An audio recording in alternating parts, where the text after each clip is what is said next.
दोस्तों आपको बता दें कि इस वक्त क्रिटिकल मिनरल को खरीदने के लिए भारत चीन पर काफी ज्यादा निर्भर है। चीन ऐसा देश है जो कई क्रिटिकल मिनरल दुनिया को सप्लाई करता है। ऐसे में भारत समेत दुनिया के कई देश है जो उस पर पूरी तरह से डिपेंडेंट है। लेकिन अब हमारा देश इसका विकल्प तलाश रहा है और श्रीलंका ग्रेफाइट मिनरल्स को प्राप्त करने के लिए एक बड़ा विकल्प भारत के लिए बनकर सामने आया है। इस पूरे मामले को समझने से पहले आपको बताते हैं कि आखिरकार क्रिटिकल मिनरल्स क्या होते हैं। दरअसल जैसा कि हम जानते हैं कि क्रिटिकल मतलब कि काफी ज्यादा महत्वपूर्ण या इंपॉर्टेंट, बस मिनरल में जो भी ज्यादा महत्वपूर्ण होते हैं, जो इकोनॉमिक ग्रोथ के साथ साथ सिक्योरिटी के पॉइंट ऑफ व्यू से भी जरूरी होते हैं, जिनका मिलना काफी ज्यादा मुश्किल होता है, वही क्रिटिकल मिनरल्स होते हैं। दुनिया में जिनकी सप्लाई चेन में दिक्कत होती है वही क्रिटिकल मिनरल कहे जाते हैं। बता दें कि अमेरिका ने अपने देश में 50 ऐसे मिनरल्स हैं जिन्हें क्रिटिकल घोषित किया हुआ है। जापान ने 31 मिनरल्स को क्रिटिकल घोषित किया हुआ है। यूके ने 18 और भारत ने 30 मिनरल्स को क्रिटिकल घोषित किया हुआ है, जिसमें लिथियम, कोबाल्ट, निकल आदि शामिल है। इनकी अवेलेबिलिटी भारत में काफी कम है।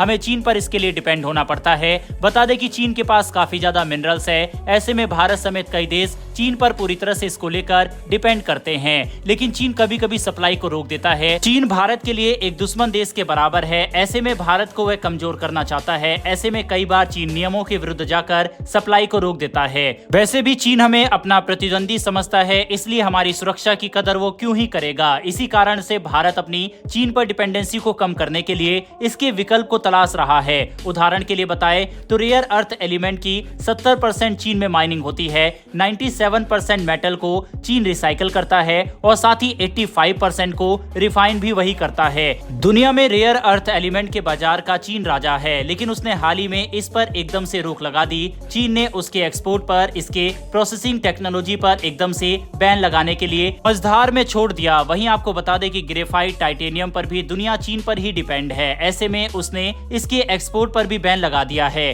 साथ ही सेमीकंडक्टर के क्षेत्र में तो लगातार कंपटीशन चल रहा है और भारत चीन को पछाड़ने की कोशिश कर रहा है। लेकिन भारत को मिनरल प्राप्त करने के लिए दूसरे देशों का विकल्प ढूंढना काफी ज्यादा जरूरी है। ऐसे में ही ग्रेफाइट के लिए भारत ने श्रीलंका को चुना है। आपको बता दें कि हमारे देश में ग्रेफाइट का यूज हम बैटरी बनाने के लिए करते हैं। ऐसे में अब अगर श्रीलंका भारत के लिए ग्रेफाइट का बड़ा इंपोर्टर बनता है तो ये भारत के लिए अच्छी बात होगी। बता दें कि जो श्रीलंका में ग्रेफाइट मिलता है उसे सबसे प्योरेस्ट ग्रेफाइट में से एक माना जाता है। इसके अलावा भारत के पड़ोसी श्रीलंका में 1.3 मिलियन टन ग्रेफाइट बनता है। इसे वैन ग्रेफाइट कहते हैं। श्रीलंका पहले 30,000 टन ग्रेफाइट को एक्सपोर्ट करता था, लेकिन बाद में इकोनॉमिक क्राइसिस आने के बाद उसने इसे बंद कर दिया। लेकिन अब श्रीलंका चाहता है कि उसका ये काम फिर से शुरू हो, इसीलिए उसने भारत से ये गुहार लगाई है। बता दें कि भारत की कंपनियों को ग्रेफाइट की माइनिंग के लिए श्रीलंका ने इनवाइट किया है। दोनों देशों के बीच बातचीत चल रही है और उम्मीद है कि जल्द ही ये फाइनल भी हो जाएगी। बता दें कि भारत में भी ग्रेफाइट बनता है जो कि 57,264 टन है। इसके अलावा भारत 54,000 टन के आसपास इंपोर्ट करता है।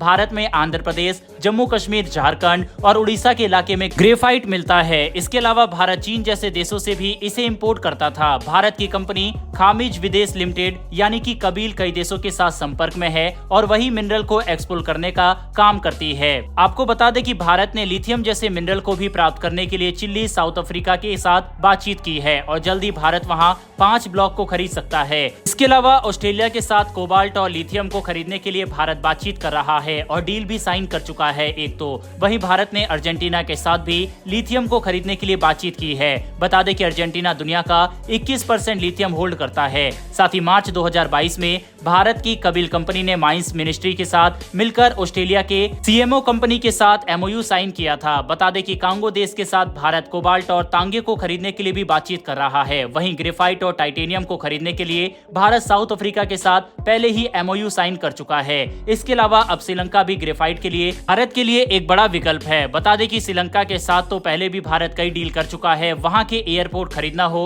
वहां के पोर्ट को डेवलप करना हो, साथ ही साथ कई अन्य चीज भी भारत श्रीलंका के साथ हाल फिलहाल में साइन कर चुका है। और अब एक और बड़ी डील भारत और श्रीलंका के बीच होने जा रही है। इसके साथ ही साथ चीन के लिए भी ये बड़ा झटका माना जा सकता है, क्योंकि चीन पर जो भारत की डिपेंड करता था वह डिपेंडेंसी अब भारत की खत्म हो जाएगी। वैसे दोस्तों आपके हिसाब से क्या भारत को चीन से पूरी तरह से रेयर अर्थ एलिमेंट की सप्लाई बंद कर देनी चाहिए और दूसरे देशों से खरीदना चाहिए इसे? इस पर आपकी क्या राय है? भारत को ऐसा करना चाहिए या फिर नहीं? इस पर अपनी राय कमेंट बॉक्स में लिखकर जरूर बताइएगा। इन्फॉर्मेशन और वीडियो पसंद आई हो तो वीडियो को लाइक करके सके। हमारी आने वाली डेली वर्ल्ड अफेयर से जुड़ी ऐसी वीडियो के लिए चैनल को सब्सक्राइब कर बेल नोटिफिकेशन अवश्य दबा लें। फिर मिलेंगे ऐसी एक नई वीडियो के साथ। धन्यवाद। जय हिंद।